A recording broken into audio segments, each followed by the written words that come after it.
Hi, Veronika. Hi, Steve. Today, I'm going to talk with Veronika Mark of Moscow about just how much can you learn on your own in a place where the language you're learning is not spoken. Now, remember, if you enjoy these videos, please subscribe, click on the bell for notifications. If you follow me on a podcast, please leave a review. I appreciate it. So, hello, Veronika. Hi. Now, we are going to speak in English because Veronika's English is amazing. Absolutely Thank you. amazing. And Veronika has a YouTube channel called English with Veronika, or with Veronika Mark. Which is it now? With Veronika. With Veronika Mark. Yeah, you're right. With Veronika Mark. Okay. And we just had a conversation in English, and her English is, I would say, flawless. Flawless. Now, would I say I would mistake her for a native speaker? Not quite, but almost. And the use of words, the way you put words together is completely native speaker. Intonation, everything. There's just very few little things that give you away. But what I find very interesting with Veronika is you have basically lived your whole life in Moscow, correct?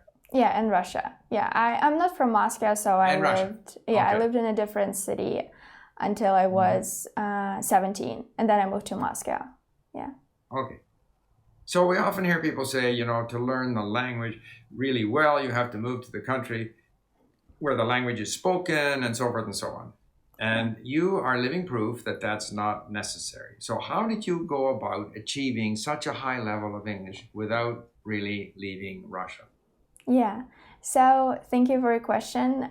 When I was in school, like in Russia, it's mandatory for every student, for every kid to start learning English at school as the first foreign language. And obviously when I was a kid, like I was 8 years old, I didn't really care about foreign languages at all. And for me, it was just another subject that I didn't like. And I feel like the moment that I realized that I actually really enjoy English was when I was 16. It was I think I was in high school, my junior year in high school, and I was just so excited to start learning English. And first of all, I only focused on the input. I was just listening to something, reading books. First I started with some stupid books for kids, because for me it was really entertaining and they were actually really interesting. And I had an English teacher. She was Russian, but she had a very good level of English, and she helped me a lot. She was always motivating me, and she was just amazing, and I'm really grateful for her. And then there was time when I had to prepare to go to college. I had to take some tests and exams, and I decided to take English as my exam because in Russia we can choose. And then that is when I really had to prepare well. But obviously when you prepare for a test, it's a little bit different than what you actually need, like to communicate with people or to just read something in English. And when I moved to Moscow, this is when I realized that I really lacked I had a lot of things that I didn't know, like culture-wise and just vocabulary. My vocabulary wasn't really as great. And one of my professors, English professors, told me that I should really look into accents and think about, because my English was already pretty good, and there was one thing that she said could be better, which is my pronunciation. Because sometimes I mixed up accents. I would say something in a British accent, and then another word would be an American accent, and then my Russian accent obviously would be also there.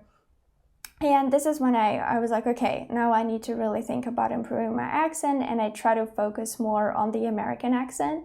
And this is when I learned all those rules of connected speech, of all of those different sounds in the American English.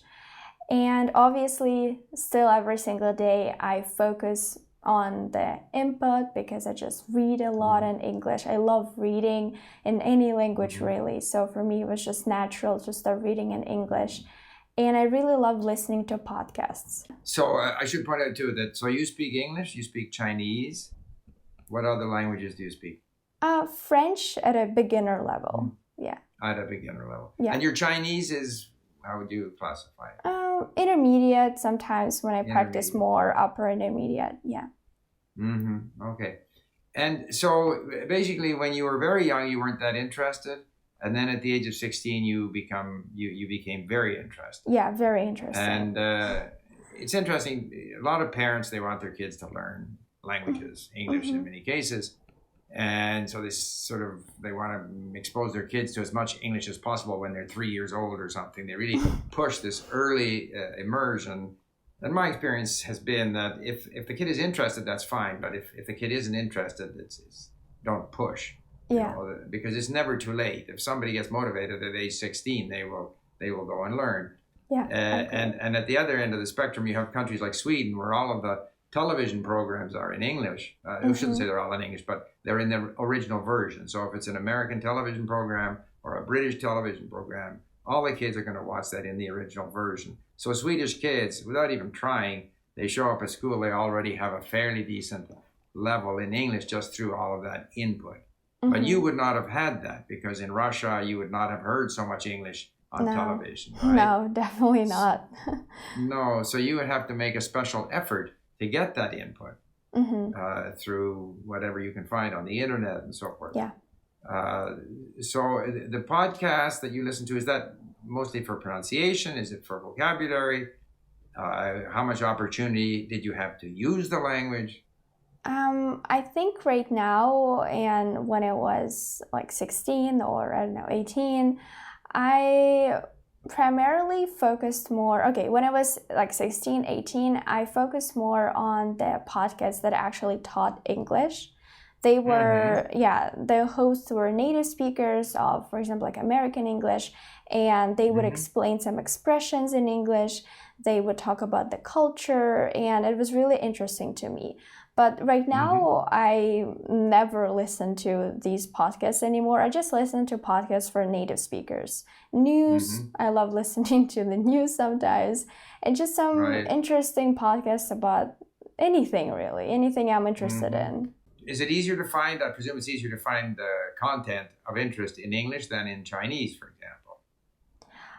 Or not? Yes. Maybe there's lots in Chinese. I'm not learning Chinese right now, so I don't know. Maybe there's lots of stuff out there.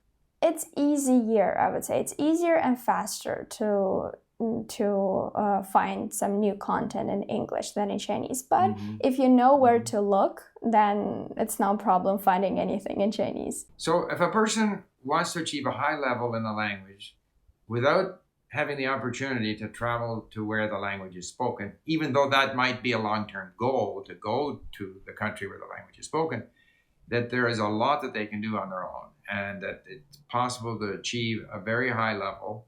Yeah. And what do you think are the main ingredients in order to be successful, in order to achieve a high level in a language without having the opportunity to be in the country? What would you say, if you had to name, say, 3 things that are essential in order to be successful, what would they be? Being consistent is definitely going to be one of them. And I think it applies to everything we do in life, not just learning a language. Yeah, if you want to be good at sports, you need to be consistent too. It would be consistency, focusing on the input. And I think the third one is also going to be about not stressing too much, not worrying too much, because the thoughts we have in our head sometimes, for example, it didn't help me at all when I was younger to think that my English was not good, that I couldn't communicate with people because I would always feel scared and not ready to talk to other people. So definitely the thoughts we have, our mental state is really important too. Well, I completely agree with you. We've got to give ourselves credit for what we achieve and not criticize ourselves, because we can always improve. But we will also continue making mistakes and having things we don't understand, and none of that matters. If we want it to be 100% comfortable, we stay in our native language. Yeah. Anytime we're speaking in another language, it's less comfortable, but it's more fun.